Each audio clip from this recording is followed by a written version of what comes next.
right, so because I can't reverse the video, I'm going to start this way. So, I started in today about roughly about 2 o'clock and trying to unpack a couple ideas, and I wanted to try a few new things for me, and I hope that it ends up being relevant for you. That's why I'm sharing it with you. So, trying some of the artistic side, trying to tap into some of the creative process within myself to help better refine and define some of the things that I do. So one of the things early on that I came up with today is I was really trying to define, right, like why blindside even exists, and what my true statement that I'm willing to just go to war over, and it's this, right?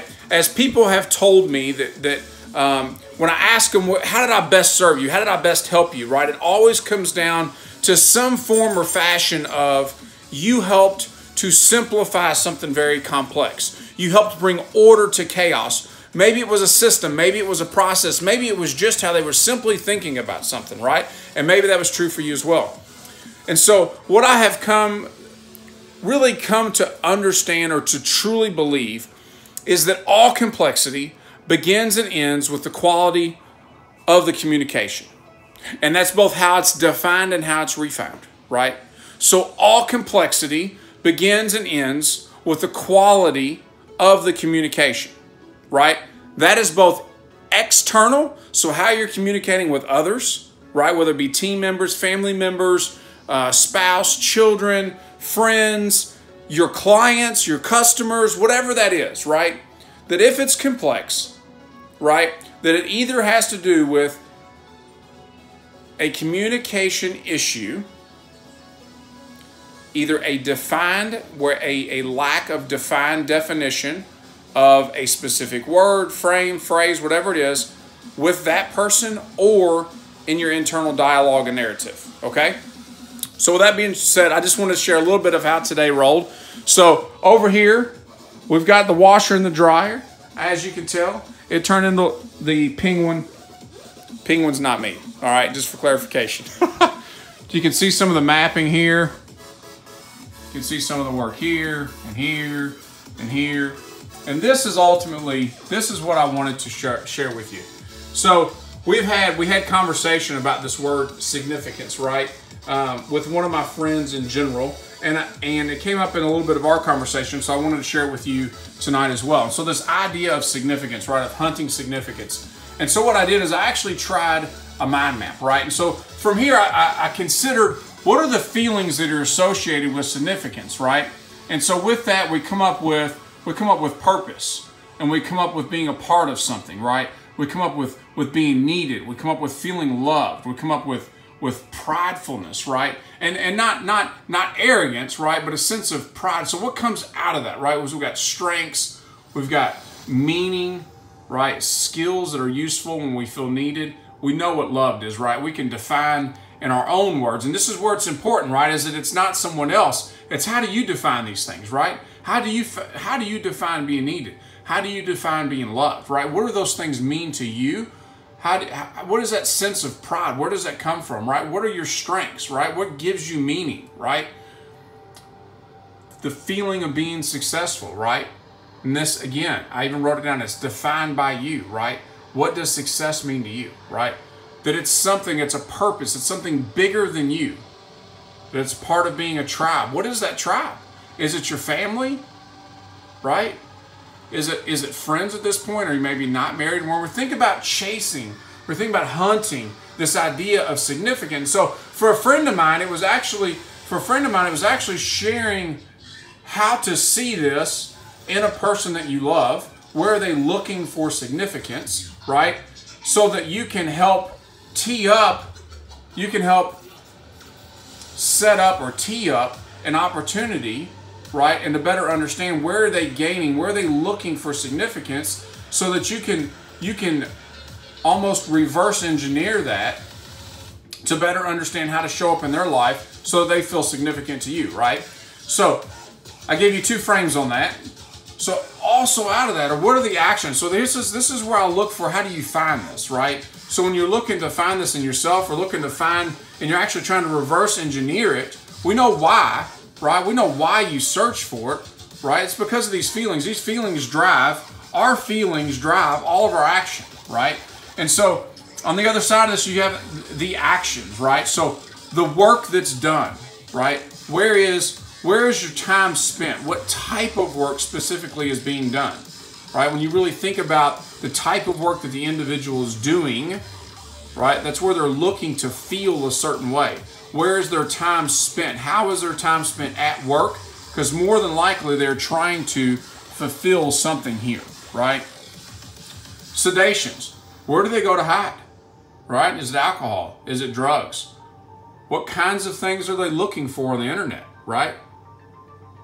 These are very specific ways. Sedations really show up behaviors, actions that are taken, sedations that are being made, right? Where's their time being spent will really show you what feeling an individual is trying to create in themselves in order to feel significant, right? What patterns, right? Where do they spend their time? What's being done consistently? So even without thought, there are certain patterns and habits that people have, and generally they'll continue on those patterns and habits, on those patterns and habits, because it makes them feel, right? It makes them feel a certain way, right? So what are those things? And when you can look at those, these are the things that we'll end up spending time around, because ultimately what I believe is that when you look at an individual's belief system, right, it will drive their habits and patterns. And so if you want a different result in life, you have to look at the habits and patterns, right? And what drives those is the belief system, right? So when I'm doing my coaching and whatnot with my clients, I actually will look at the behavior that's driving patterns and habits, right? And so that's how we know what to actually dig into and continuously attack. So their patterns, how are they doing those patterns, right? Who are they doing them with? Where are they doing them? This is really important, right? In their relationships, whether it be significant others, whether it be just friendships, what type of people do they hang out with, right? Be really specific here. What is the time and the commitment spent in these relationships? What level of time and commitment is spent in these relationships? But ultimately, here's like a big secret. What are they avoiding? What are you avoiding, right? When it comes to relationships, what are you avoiding in relationships? This, again, backtracks into the feeling. It's something specific that you're avoiding more than likely. And it shows up in the patterns and habits here in your relationships. What are your hobbies, right? And sometimes hobbies, they disguise themselves as sedations, right? Or actually sedations. I say that backwards. Sedations will oftentimes, sedations will hide as a hobby, right? They'll look like a hobby, but ultimately they're a sedation, right? And so what type of people do you hang out with your hobbies? What type of hobbies do you have? What feelings, right? What feelings are you getting, are you accomplishing with these hobbies, right? All right, so from here, when you feel significant, what are some of the big things that happen when you actually begin feeling significant, right? What impact do you have, right? You have accomplishment, both professional and personal, right? You have confidence, you're able to make decisions, confidence in yourself, confident in your decisions, and these will ultimately end up driving, right, our actions, our patterns, and our feelings, right? Creation in business, creation in our personal life. We actually go into the spot when we feel significant, right? When we actually have what we're hunting, right? Then we will actually be able to create better things in our life. Connection in relationships, in our relationships, with friendships, with people that we love, with new people, right? Influence. This is where a lot of purpose comes from with people, right? We go back to bigger than ourselves. The impact, right, of knowing that you're significant and driving the patterns and habits in order to accomplish this and to see this in others, right? To help others feel significant if you reverse your role, right? Influence, helping others, right? Being a mentor. From here, though, and this is where the big gap happens, right, is the risk. What happens when an individual is not significant? What happens when somebody that we love doesn't feel significant? When they're living a life with no purpose, they're not joyful, They have a victim mentality oftentimes. This lack of happiness just overall, right? When an individual lives without a sense of purpose, it's hard to be happy, right? A lack of meaning. There's lots of blame in this individual's life when they don't feel significant, right? Significance is huge, right? You have this isolation, right? A risk that comes off of depression, right? Of isolation, blame, this victim mentality. What about failed businesses, failed relationships, right? They internalize a lot of that pain because they can't get it out. They can't truly, an individual, when they're in this place, when they're hunting significance, they really don't know. It's hard to see that you're hunting significance, right? It's hard to know and to express that you don't feel significant. It's hard to express any of these feelings in such a way that you can actually come up with the actions to work your way out of the problem so you can have more impact and ultimately not end up with these huge risks in life, with depression, isolation, divorce, failed relationships, failed businesses, right? When an individual lives with no purpose, all of these things become their reality.